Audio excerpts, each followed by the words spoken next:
On n'a pas fermé la rue, mettre des extras, des figurants. Non, non, les trafics est là, les gens qui passent, les piétons, c'est tout là, c'est la ville vivante.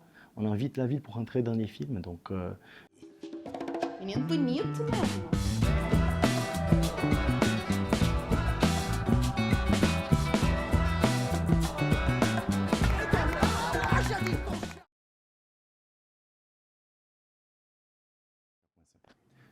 Complète, c'est un film de 2017.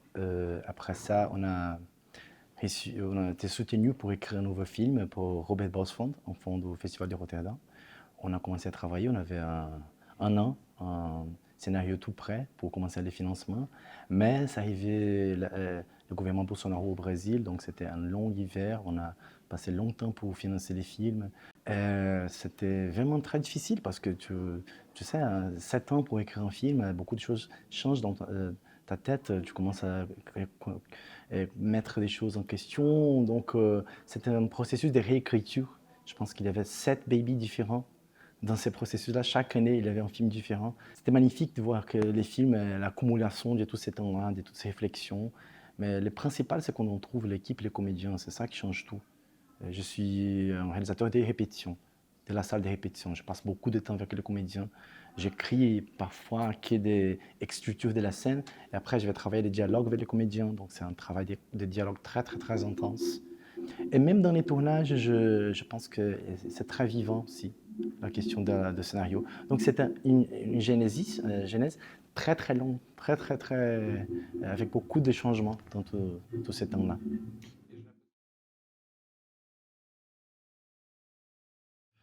Je pense que les deux films sont tournés dans la même région de la ville, et avec les personnages qui ont la même quête pour liberté.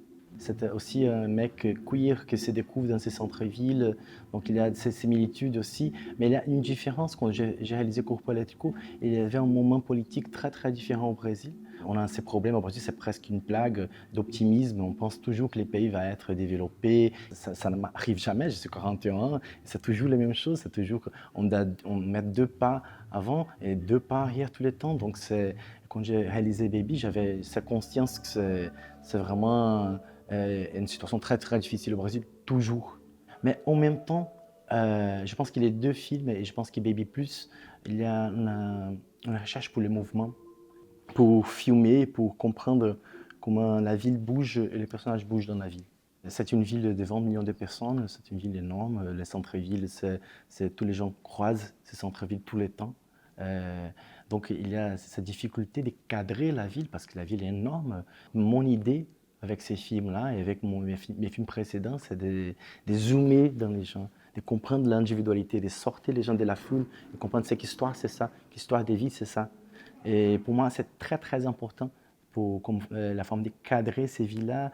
Et il y a une chose très importante aussi de tourner à São Paulo, c'est comme c'est une ville très très chaotique, on doit chorégrapher avec la ville. La ville est partie de la chorégraphie. C'est comme si tu dansais avec les chaos. Je pense que le hasard, c'est très très important. Je viens du documentaire, j'ai commencé à travailler avec le documentaire et quand j'ai passé à la fiction, ça que je réfléchissais tout le temps, c'est comment je vais prendre cette truc formidable de documentaire. Parce que tu arrives dans une situation pour filmer une chose, mais tu sors avec d'autres choses complètement différentes. Les documentaires, c'est toujours comme ça.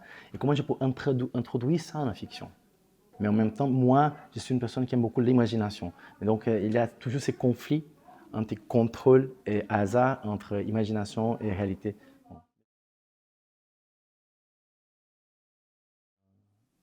C'est politique, les castings, parce qu'on a la possibilité de trouver de nouveaux visages, de représenter notre pays, notre ville. Donc, ce que j'ai fait dans tous les films que je réalise et les films que je travaille aussi comme producteur de casting, c'est d'ouvrir les appels publics, d'inviter le plus de gens possible pour montrer ces matériels, montrer ces vidéos. Et c'est génial parce que c'est jamais quelqu'un que j'imaginais quand j'ai écrit les scénarios. João Pedro a apporté sa voix, son point de vue sur l'histoire. Et c'est ça qui m'a touché.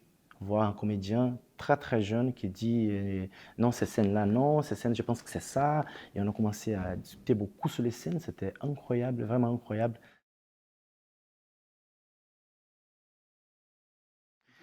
Je pense que mon idée dans ces relations-là, c'est d'éviter les définitions. C'est pas une histoire d'amour. Qui est une histoire d'amour? C'est pas qu'une passion. C'est pas qu'il est le travail. C'est pas l'exploitation. C'est pas qu'il la manipulation. C'est tout ensemble. Donc mon idée avec ces deux personnages, c'est qu'on ne sait pas, mais on sait qu'il y a quelque chose de très intense entre eux. Parfois asymétrique, pas tellement horizontal, mais il y a une relation intense d'apprentissage des deux côtés.